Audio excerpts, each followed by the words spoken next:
찬송가 338장입니다.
시편 6편 말씀 보겠습니다. 시편 6편 1절부터 10절 마지막 절까지 우리 다같이 한 목소리로 받들어 봉독하겠습니다. 여호와여, 주의 분노로 나를 책망하지 마시오며 주의 진노로 나를 징계하지 마옵소서. 여호와여, 내가 수척하여 싸우니 내게 은혜를 베푸소서. 여호와여, 나의 뼈가 떨리오니 나를 고치소서. 나의 영혼도 매우 떨리나이다. 여호와여, 어느 때까지니까? 여호와여, 돌아와 나의 영혼을 건지시며 주의 사랑으로 나를 구원하소서. 사망 중에서는 주를 기억하는 일이 없사오니 수월에서 주께 감사할 자 누구리이까? 내가 탄식함으로 피곤하여 밤마다 눈물로 내 침상을 띄우며 내 요를 적시나이다. 내 눈이 근심으로 말미암아 쇠하며 내 모든 대적으로 말미암아 어두워졌나이다. 악을 행하는 너희는 다 나를 떠나라. 여호와께서 내 울음소리를 들으셨도다. 여호와께서 내 간구를 들으셨으며 여호와께서 내 기도를 받으시리로다. 내 모든 원수들이 부끄러움을 당하고 심히 떨며 갑자기 부끄러워 물러가리로다. 아멘. 시편 6편은 다윗의 7회개시 가운데 하나다라고 알려져 있습니다.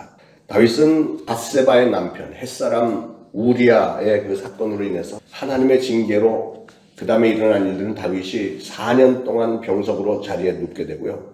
그 자리에 누워있는 그 기간 동안에 사랑하는 아들 압살롬이 반란을 일으켜서 그 아들 압살롬과 전쟁을 하고 아들 압살롬이 죽는 이런 사건이 일어나서 인생에 정말로 쓰디쓴 고통을 맛보면서 이런 모든 일들이 자기의 그 죄악 때문이다 하는 것을 깨닫고 통회 생활을 할 때 그 기간 동안에 썼던 그 시편입니다.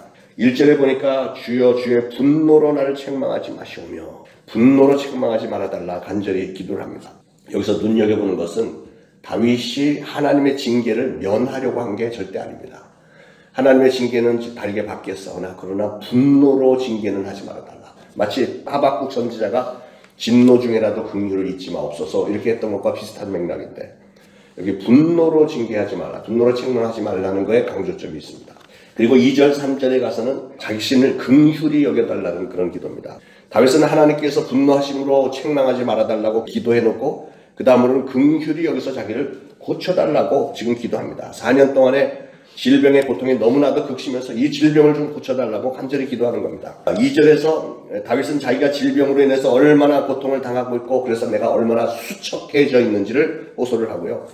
어느 정도로 아팠냐면 뼈가 떨리고 3절에서는 영혼이 떨릴 정도로 그렇게 아팠다 이렇게 얘기합니다. 인간의 죄악과 허물은 순간적으로는 그 범죄 당사자를 짜릿한 쾌감을 좀 줄지는 모르겠지만 그러나 궁극적으로는 이 다윗의 이런 모습처럼 육신을 쇠잔하게 만들고 그 영혼을 함몰시켜버리고 마는 것입니다. 그렇기 때문에 자신의 삶은 늘 불안하고 그 영혼에는 죄에 빠진 영혼에는 평안함이라는 게 없는 거예요. 잠언 5장 3절 이하에 이런 말씀이 있습니다. 대저 음녀의 입술은 꿀을 떨어뜨리며 그 입은 기름보다 미끄러우나 나중은 쑥같이 쓰고 두 날 가진 칼같이 날카로우며 그 발은 사지로 내려가며 그 걸음은 음부로 나아가나니 그는 생명의 평탄한 길을 찾지 못하며 자기 길이 든든하지 못하여 그것을 깨닫지 못하느니라. 죄에 빠진 사람의 모습입니다. 자, 오늘 본문의 4절부터 7절까지는 다윗이 너무나도 고통스러워서 죽을 것 같으니까 두렵고 떨리는 마음으로 하나님 앞에 또 호소하기를 죽기 전에 내 영혼을 구원해달라. 4절에 보니까 여호와여 돌아와 나의 영혼을 건지시며 주의 사랑으로 나를 구원하소서. 하나님의 인자하심을 베풀어 달라는 그런 간구이고요.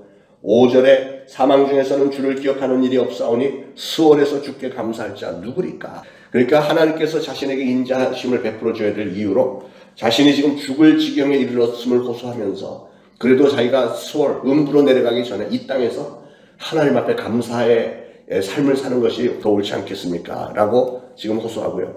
6절에서는 밤마다 자신이 눈물로 통회함을 호소했고 7절은 눈이 근심으로 실명할 정도로 약해져 있다.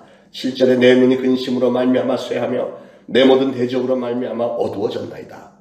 자신은 비록 죄인이지만 죄인까지도 긍휼히 여기시는 하나님의 거룩한 품성에 의지해서 지금 하나님의 은혜를 간구하고 있습니다.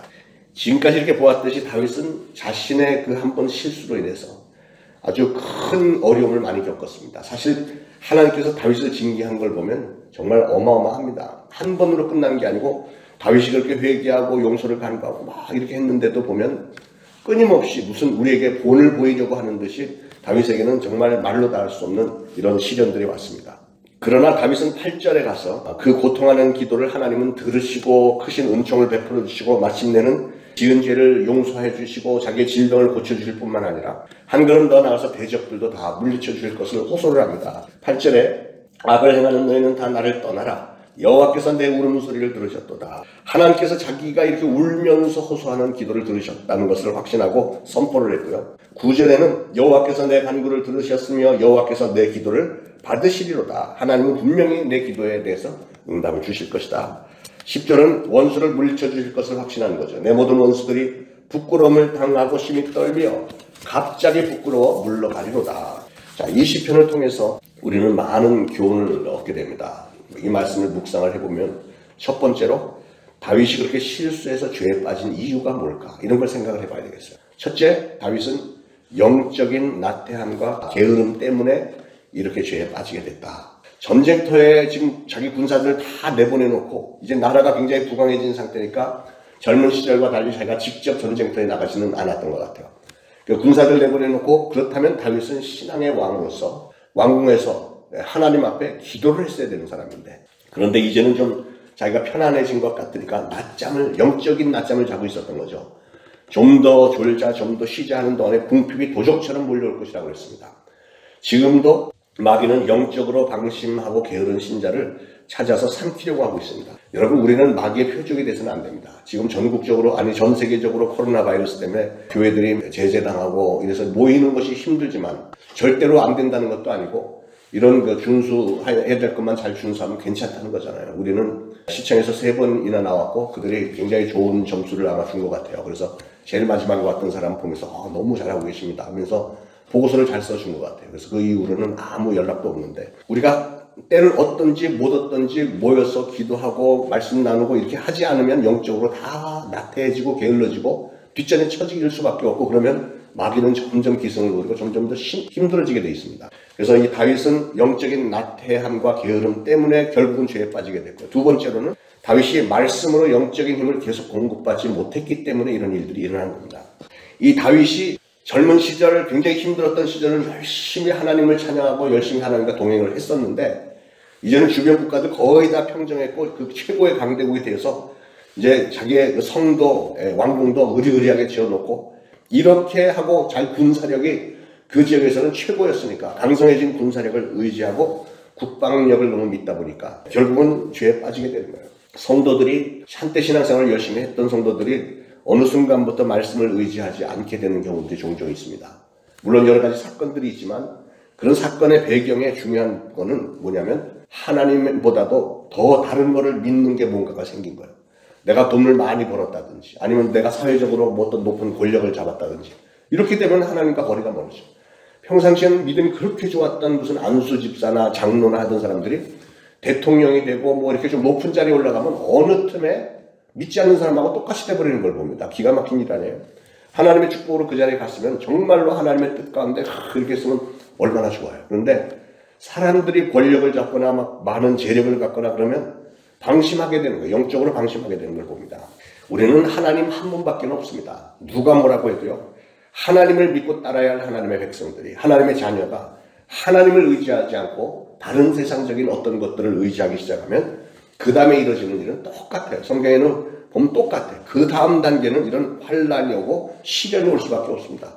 하나님께서 네가 그렇게 세상의 힘을 의지하니 그래 알았어 하고 손을 묶어버리시면 그 다음에 우리 인생들은 끝장나는 거예요.